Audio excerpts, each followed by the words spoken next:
আসসালামু আলাইকুম viewers, welcome back to my channel হাদিয়ার হেসেল। আজ আবারও একটি স্ন্যাক্সের রেসিপি শেয়ার করব আপনাদের সঙ্গে। এই রেসিপিটি কিন্তু ভীষণ ইন্টারেস্টিং। ডিম খেতে আমরা ছোট বড় সবাই অনেক পছন্দ করি।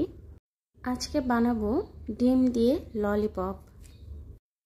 ললিপপ বলতে আমরা জানি ছোটদের মিষ্টি চকলেট, কিন্তু না, ডিম দিয়েও ললিপপ তৈরি করা যায়। চলুন তা দেখে নেওয়া যাক আজকের ভিডিওতে।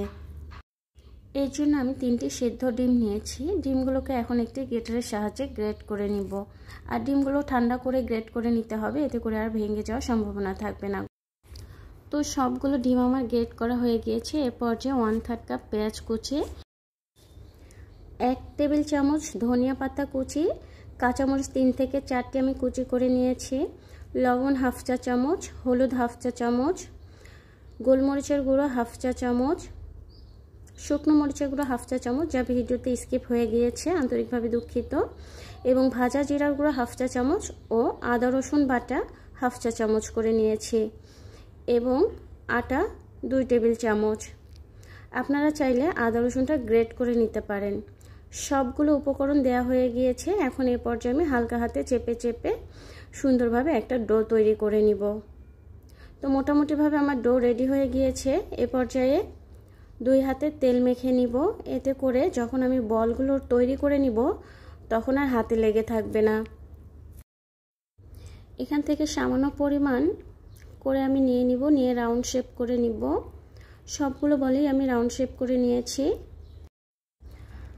আমি সম্পূর্ণ ডো থেকে বলগুলো তৈরি করে নিব, তারপর ভাজার জন্য চলে যাব, কারণ এতে করে আর ভাজার সময় কোনো ঝামেলা থাকে না। তাই আপনারাও চেষ্টা করবেন ভেজে নেওয়ার আগে সবগুলো বল তৈরি করে নেওয়ার জন্য।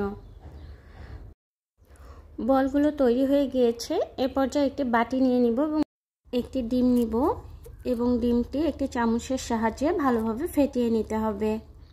ডিমটি আমার ফেটানো হয়ে গিয়েছে। এ পর্যায়ে একটি বল ভালো করে ডিমের মধ্যে চুবিয়ে নিব এবং ব্রেড ক্রাম্বের মধ্যে দিয়ে হালকা চেপে চেপে ভালো করে কোট করে নিতে হবে, এতে করে বাইন্ডিংটা অনেক ভালো হয়। তো সেমভাবেই আমি সবগুলো বলকেই কোট করে নিয়েছি। তো ভালো করে কোট করে নিতে হবে, না হলে বাইন্ডিংটা ভালো আসবে না। তাই কোট যত ভালো হয় বাইন্ডিংটাও ঠিক ততটাই ভালো আসে। তো একে একে সবগুলো কোট করা হয়ে গিয়েছে। এখন ভাজতে চলে যাব।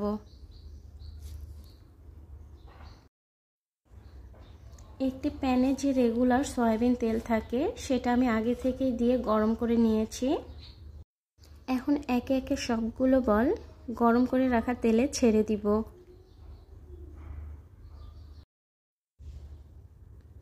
এবং 2 থেকে 3 মিনিট পর একটি চামচের সাহায্যে উল্টিয়ে দিব। আমি মিডিয়াম আঁচে সবগুলো বল ভেজে নিব, আর এগুলো ডুবো তেলে অবশ্যই ভেজে নিতে হবে।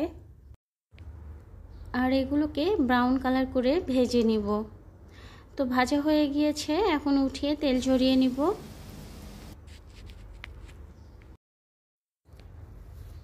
তেল ঝরানো হয়ে গিয়েছে। শব্দ শুনেই বুঝতে পারছেন কতটা মুচমুচে হয়েছে। যে সকল বাচ্চারা বাসায় ডিম খেতে চায় না বা পছন্দ করে না, তাদেরকে এভাবে একবার বানিয়ে দিতে পারেন।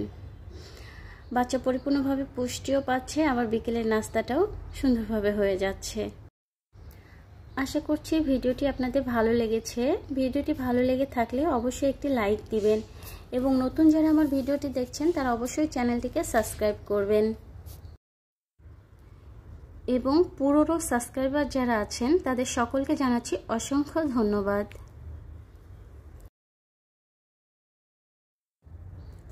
আজ এখানেই বিদায় নিচ্ছি। আবারও হাজির হব পরবর্তী ভিডিওতে নতুন রেসিপি নিয়ে। সে পর্যন্ত সকলেই ভালো থাকবেন। আল্লাহ হাফেজ।